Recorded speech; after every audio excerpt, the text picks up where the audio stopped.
செப் சரவணன் இருந்துட்டு இப்போது நம்ம கயலையும் எழிலையும் வந்து போதுனா எப்படி இருந்தாலும் தோக்கடிச்சிடலாம் அப்படின்ற மாதிரி நினச்சிட்டு இருந்தார். ஏன்னா வேறு வழி கிடையாது. அவங்க வந்து போதுனா பிரச்சனை பண்ணாங்க இல்லையா, அதை மனசில் வச்சுக்கிட்டு தான்.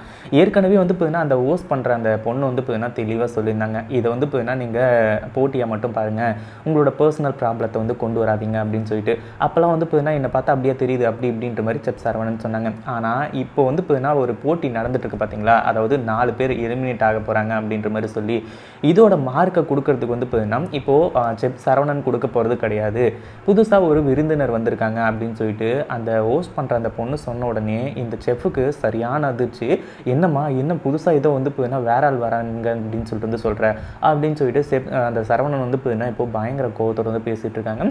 அந்த ஒரு டைமில் வந்து பார்த்தீங்கன்னா கையில் வந்துட்டு சார் என்ன சார் ஆச்சு, யார் வந்தால் என்ன, யார் வந்தாலும் மார்க் கொடுக்க தானே போகிறாங்க அப்படின்றமோ வந்து சொல்லி இப்போ வந்து பார்த்தீங்கன்னா இந்த செப் சரவணன் ஆஃப் பண்ணிவிட்டு அடுத்ததாக வந்து பார்த்தீங்கன்னா இன்னும் 2 டைம் மார்க் கொடுக்க போகிறது புதுசாக வந்திருக்கிற அந்த ஒரு புது ஆள் தான் வந்து பார்த்தீங்கன்னா கொடுக்க போகிறாங்க. இதை பற்றி நீங்கள் என்ன நினைக்கிறீங்க? இந்த வீடியோ பிடிச்சிருந்தா லைக் பண்ணுங்கள், ஷேர் பண்ணுங்கள். இப்போ தான் நம்ம சேனலுக்கு ஃபர்ஸ்ட் டைம் வரீங்க அப்படின்னா சப்ஸ்கிரைப் பண்ணிக்கோங்க.